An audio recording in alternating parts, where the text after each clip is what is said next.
আসছে পরবর্তী খবরে। জমি দখলকে কেন্দ্র করে উত্তেজনা। জলপাইগুড়ির কার্জিপাড়ায় তৃণমূল নেতার বিরুদ্ধে জমি দখলের অভিযোগ সামনে এসেছে। ঘটনায় আহত দুপক্ষের 10 থেকে 12 জন।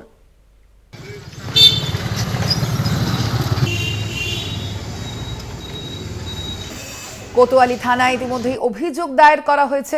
আপনাদের জানিয়ে রাখি, এই ঘটনায় আহত হয়েছেন কমপক্ষে 10 থেকে 12 জন। জমি দখলকে কেন্দ্র করে উত্তেজনা। জলপাইগুড়ির কার্জিপাড়ায় তৃণমূল নেতার বিরুদ্ধে এই অভিযোগ।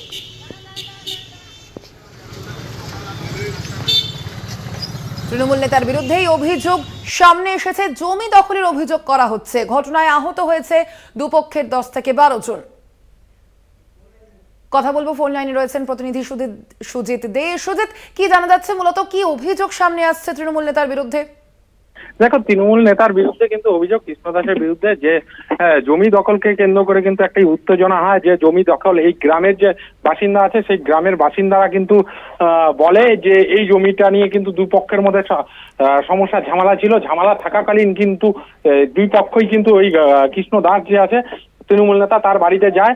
সেখানে কিন্তু সে কিন্তু বলে যে মিটিয়ে দিব, কিন্তু সে সেখানে ঘটনাস্থলে গেলে সেখানে কিন্তু উত্তেজনা তৈরি হয়। যে সেখানে কিন্তু দুই পক্ষের মধ্যে একটা তিনি দাবি যে আমি আটকাতে যাই, বারংবার আটকানোর চেষ্টা করি, সেখানে আটকাতে পারি না। তারপর কিন্তু দুই পক্ষের মধ্যে মারপিট হয়। যে জমি নিয়েছে যে তারা কিন্তু মারধর করে, তাদেরকে কিন্তু মারধর করা হয়। তাদেরকে মারধর করে তারা কিন্তু হসপিটালে ভর্তি আছে। কৃষ্ণ দাস তিনি নামে কিন্তু থানায় লিখিত কমপ্লেন করেছে। কৃষ্ণ দাস একটাই কথা বলেছে, তৃণমূল নেতা, যে আমি কিছু জানি না, বিষয়টা আমার কাছে এসেছিল, আমাকে মিটিয়ে দেওয়ার কথা বলেছিল, আমি মিটিয়ে দিতে গেছিলাম। সেখানে তাদের মধ্যে দুই পক্ষের মধ্যে মারপিট, আমি থামানোর চেষ্টা করে আমি চলে আসি। তারপর আমার নামে কেন থানায় লিখিত কমপ্লেন করলো আমি জানি না। আমাকে মেটানোর কথা বলেছিল, মেটানোর জন্য গিয়েছিলাম।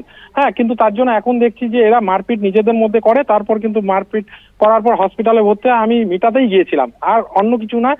এখন কোর্ট আছে, কোর্টের ব্যাপার। আমি এটা নিয়ে আমি আইনের দ্বারস্থ হবো। আমার লয়ার আছে, আমার নামে কেন থানায় অভিযোগ করলো সেটাই জানতে বলছে। একদমই, ধন্যবাদ তোমায়। আমরা কথা বলছিলাম, ফোন লাইনে ছিলেন প্রতিনিধি সুজিত দে।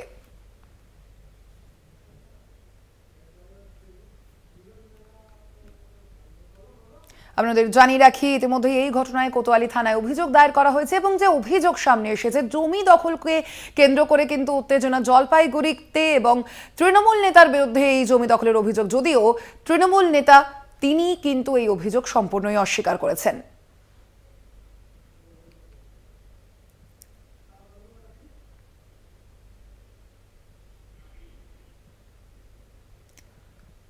জমি দখলকে কেন্দ্র করে এই উত্তেজনা।